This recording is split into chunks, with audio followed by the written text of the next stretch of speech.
Welcome back to the show. Good to be back. Oh, you got some love in the audience. There you go. So here you are on the campaign trail. Before we get into it, I just want to say this up front. Beto O'Rourke was just on the show. Said to my face that he was not going to drop out of the race. Then he dropped out 4 days later. And I was like, he lied to my face. Beto was like, I'm not going anywhere. And then 4 days later, he's like, yeah, I'm going somewhere. I'm going somewhere. Are you going to drop out of the race? I'm not going anywhere. You're not going anywhere? I'm not going anywhere. That's right. I'm not dropping out. I'm going to remember this moment.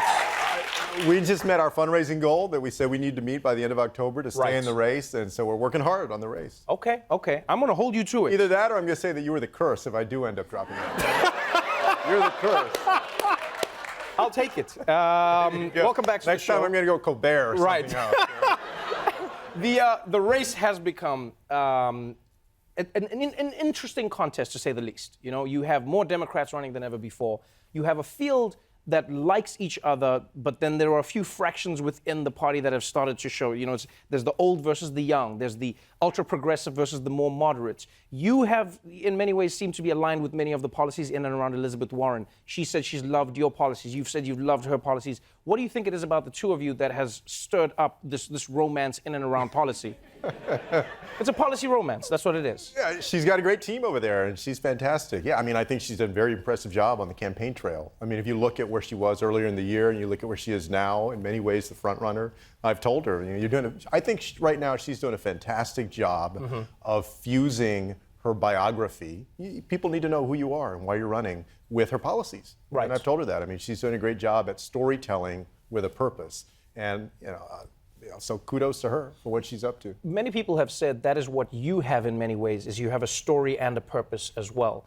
You know, what's difficult in this race is many of the candidates have said it feels a little bit like chicken and the egg, in that if you have low polling numbers, the media doesn't give you the coverage. Because you don't have media coverage, your polling numbers can't go up. So how are you trying to get out to voters to say to them, hey, I am a viable choice for you?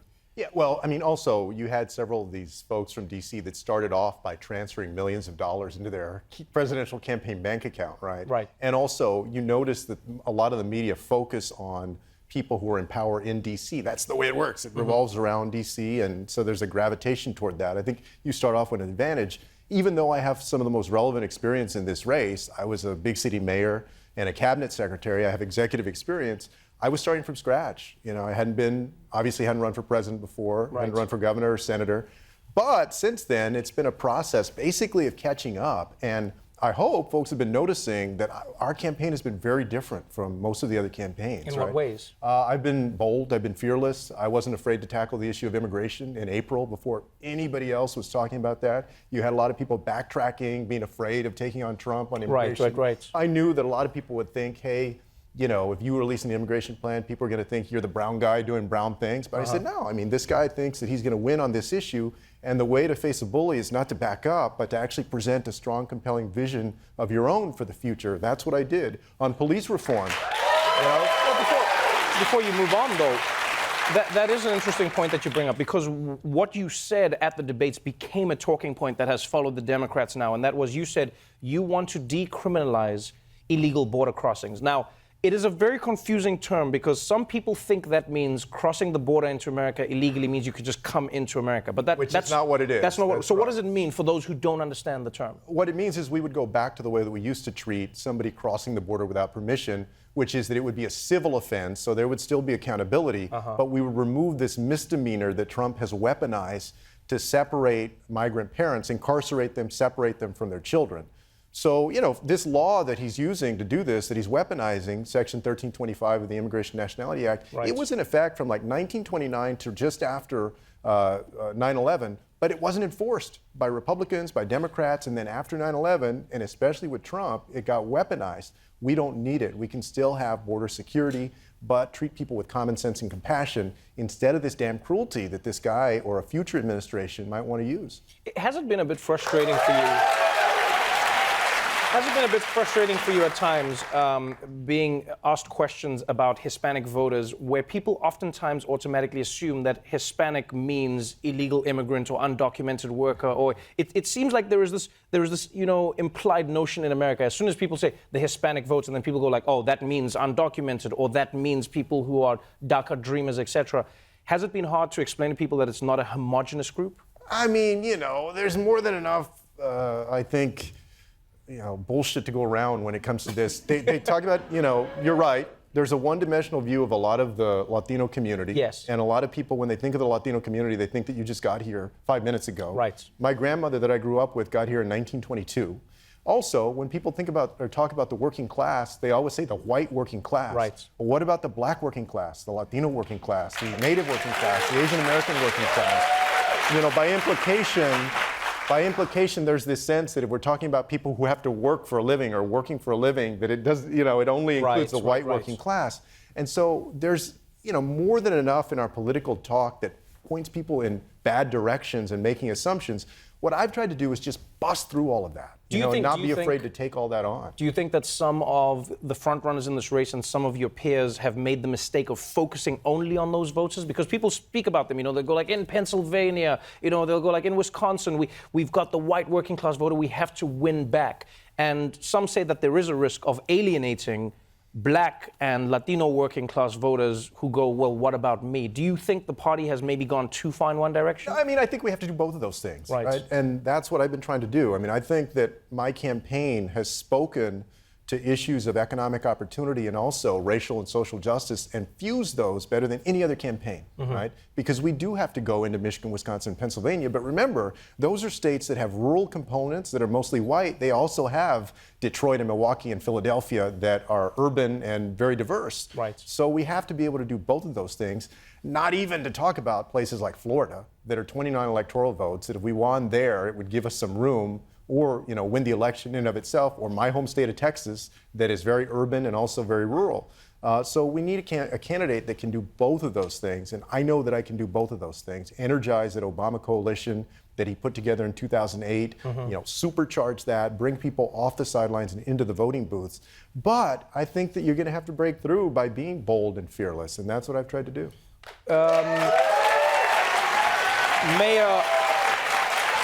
Mayor Pete Buttigieg made some news when he said he thinks that the Democratic race is now a two-horse race. He said it's between him and Elizabeth Warren. Many were like, wow, you've just written off Biden, you've written off everybody else. And he said, this is what I'm doing. Was it strange for you having Buttigieg say that, especially considering that you are a mayor of a much bigger town? And you guys had a little spat back and forth where you said he doesn't have a great relationship with black voters. You pointed to the incidents that have occurred in South Bend. He then said to you, well, why not come out to my neck of the woods and I'll show you around? Have you taken him up on that? What do you think you have that differs to him with regards to the experience of being a mayor? Well, I actually have a good track record with black voters and with folks that I worked with in San Antonio, which I think is different. And my point was that we're going to need a nominee that can resonate in the African American community. Black women have been those powering our victories everywhere from Alabama to, the 2018 wins. And so what I said was that it's risky to have a candidate at the top of the ticket that cannot speak to, in a convincing way, those different communities. And, I think the track record is there on his end. In San Antonio, my experience was the exact opposite of that. In fact, I got appointed to the Obama administration as housing secretary largely because of the work that we did on the east side of San Antonio, which traditionally was the African American part of town. Right. And we got a Promise neighborhood grant, we got a Choice neighborhood grant, we made other investments right away to try and lift up the quality of life and economic opportunity for the people that live there. And so I just think the track records are different. I'm sure that there's some things that he's done that are good things, and I have a lot of respect for Mayor Buttigieg.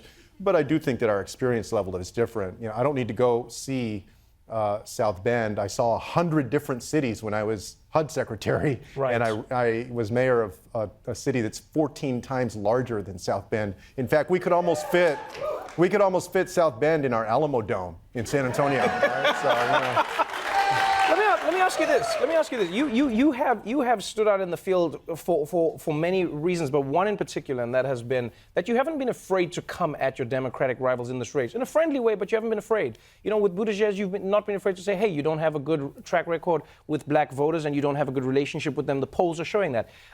You took a bit of heat during the debates for saying to Joe Biden that he was forgetting what he had just said, and he had.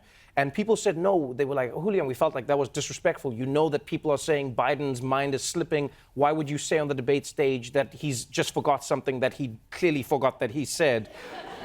Do you think that like there's a respect or a certain level of like treading lightly that needs to be applied in the Democratic race, or is there a reason you've gone no? I'm just going to tell it like it is. Well, I mean, I've tried to tell it like it is. You know, with Biden, that was a reaction in that moment. You know, I was not trying to suggest what the mainstream media ran away with. Right. It was that he had said buy-in, and then he said he didn't say buy-in, and I was just saying, did you forget that you said buy-in? And so it was a reaction to that. But yeah, I mean, look, I grew up with a mom that was a Chicana activist, a Mexican-American civil rights activist. And for a long time, you know, I thought that there was no point in getting involved in politics because my mother had kind of come from an outsider's perspective, and I wondered whether this democratic process ever produced anything for people. And so when I run for office, I'm not just running to run. If sometimes it seems, you know, sharp or pointed, it's because I actually want to make a difference for people. I want it to go somewhere. And every time I've had the chance to serve, I actually have a track record of getting things done, things that I can point to that lift people up. And so, you know, yeah, I mean, I want to tell it like it is. I want to tell the truth. I'm very respectful to people, but I'm not afraid to take people on either. And you know what? I think that in the fall of 2020, when the Democratic nominee is standing up there on the debate stage with Donald Trump, you better damn well make sure that you're sending somebody that can fight for themselves and fight for you up against Donald Trump, because you know that he's not going to play nice. He's going to play nice. Makes a lot of sense. Thank you so much for joining us on the show. Thank you. Great to have you back here again. Julián Castro, everybody.